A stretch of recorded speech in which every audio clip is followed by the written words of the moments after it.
Lewis Hamilton finished 4th in Canada, his best result of the season. However, the 7-time champion will think there was more on the table. Hamilton was extremely self-critical of his performance, claiming that a combination of bad qualifying and blunders on race day denied him the opportunity to compete for the win.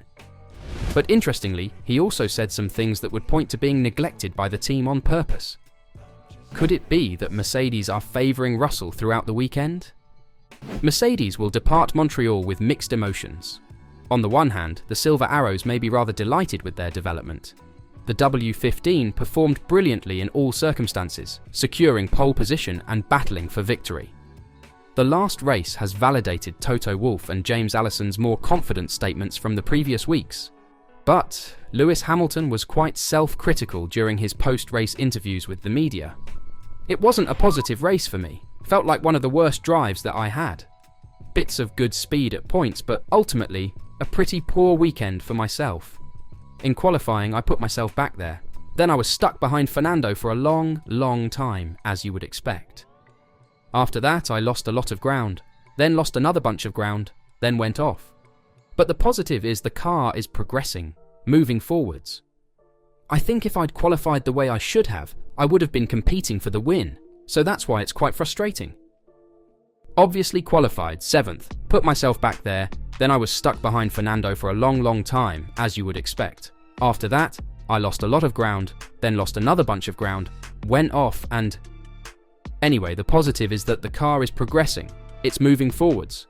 I think if I'd qualified the way I should have, I would have been competing for the win, so that's why it's quite frustrating. Hamilton, a 6-time pole sitter and 7-time race winner at the Circuit Gilles Villeneuve, then explained why he thought his weekend unravelled during the crucial qualifying session. Well, the tyres were working throughout the weekend, then we got to qualifying and every time I went out of the garage my tyres were for some reason below on temperature, he revealed. Every set was 2 or 3 degrees lower than it should have been, and you can't catch it up and I couldn't switch the tyres on after that. That's something we have to really look at. Because something went on with the blankets, I guess. Could it be true that Mercedes are deliberately doing something different with Hamilton's tyres? And what about the sudden change between FP3 and qualifying for Hamilton and Russell? After the weekend, it became clear that Russell took Hamilton's setup after seeing him top the sheets in FP3. Are they using Hamilton as a guinea pig to enhance Russell's chances? What do you think? For now, Hamilton is 8th in the drivers' standings, 1 position and 14 points behind Russell, while Mercedes remains 4th in the constructors' standings, trailing McLaren, Ferrari, and leaders Red Bull. The problem now is for Mercedes to maintain this performance. If the W15 can maintain this performance in the Spanish Grand Prix, the Brackley-based team will be a force to be reckoned with throughout the rest of 2024. At the moment, it appears Mercedes has something to fight for, and they know it as well as Mercedes' best performance and result in 2024 was quickly followed by comments from both of its Formula 1 drivers that they did not do a good enough job. On paper, there was nothing to be particularly negative of, especially since this was a really difficult race in mixed circumstances. However, each driver felt that this was a wasted opportunity, considering the significant improvement in performance compared to the usual in 2024. Russell's pole position gave him an excellent opportunity, but he appeared to misuse his intermediates early on. That cost him valuable track position to Max Verstappen and Lando Norris. And while the timing of a safety car brought him back ahead of Norris, he also made a mistake later in the race, putting him behind the McLaren again. Russell was then involved in a collision with Oscar Piastri's McLaren, dropping him to 6th place. It's no surprise that he conceded. For me, it was just one too many mistakes at key moments that cost us a shot at victory. I was so focused to get back on the podium because I felt like I let the team down a bit, just losing sight of Max and a few mistakes that put me in that position in the first place, Russell stated. Hamilton may have had a stronger race, but he was even more self-critical, calling it one of the worst races I've driven. While it was perhaps an exaggeration, this was hardly a Grand Prix in which either driver could claim to have maximised their performance. As Hamilton stated, the car was capable of winning, despite Mercedes boss Toto Wolff's doubts about its true pace. We dreamt about it, Wolff added, but in reality, probably not. Wolff was naturally defensive of his drivers, saying, 3 and 4 is a lot better than we had in the last few races. So that is good. I think both drivers saw that more was up. We could have maybe gained a position or two, and that's why there is a kind of negative sentiment that prevails.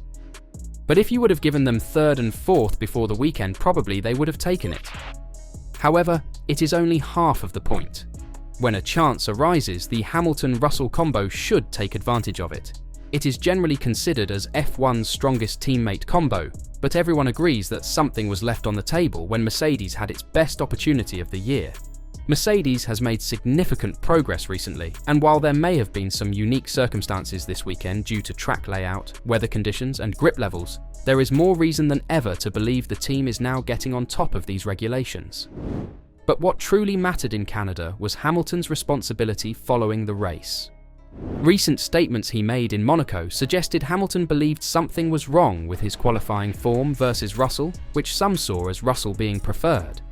In Canada, however, Hamilton said that he was mostly responsible for his dismal grid position rather than other circumstances, and he was aware of the influence this had on a Grand Prix with plenty of opportunity. The silver lining for Hamilton is that, as he stated, this Mercedes is obviously becoming a car we can fight with. On Saturdays, there is enough pace to rival or beat Russell, and his Sunday performances are fine. This has all been possible by the constant flow of upgrades implemented by Mercedes this year, and more updates are on the way to improve performance and keep the squad in the race. For the first time in 2 years, Mercedes is confident in its development strategy. James Allison has led a series of extremely effective upgrades, implementing important adjustments following a difficult start to the year.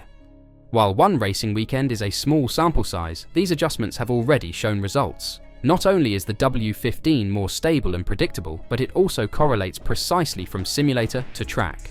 Mercedes team principal Toto Wolff evaluated the W15's performance in Canada and overall trajectory. It has been an encouraging weekend. We have taken the right steps recently and brought updates that are working well. Directionally, we seem to be adding performance every Grand Prix. In the future rounds, Mercedes will provide regular updates as it seeks to build on its new baseline. The team can now rely on its simulation tools and wind tunnel correlation. As a result, enhancements may be relied on to provide the desired impact. Toto Wolff is hopeful about the next improvements. Everyone at Brackley and Brixworth continues to work incredibly hard, and it's great to see their efforts rewarded with our first podium of the year. I hope that we can continue this positive trajectory. Looking ahead to Barcelona, it's a circuit that really tests a car. We are excited to go there and truly understand where we are performance-wise. Indeed, the following 5 races will be vital for Red Bull, Ferrari, McLaren and Mercedes. The Spanish circuit, which was originally the site of pre-season testing, will give further information regarding the pecking order. The same is true for Austria and Silverstone, 2 circuits where these 2024 cars will be tested in a variety of ways. These events will be especially important for Lewis Hamilton and George Russell's W15 machines. It should be noted that at the start of 2024, Mercedes fared substantially better in chilly weather. Given that it was somewhat cold in Canada, the radiant sunshine of Spain should provide light on how sustainable the team's success is. Despite the fact that Mercedes almost lost out in Canada, Wolff feels the overall picture is growing encouraging for his squad. What are your thoughts on Mercedes' performance in Canada? Could they have achieved more?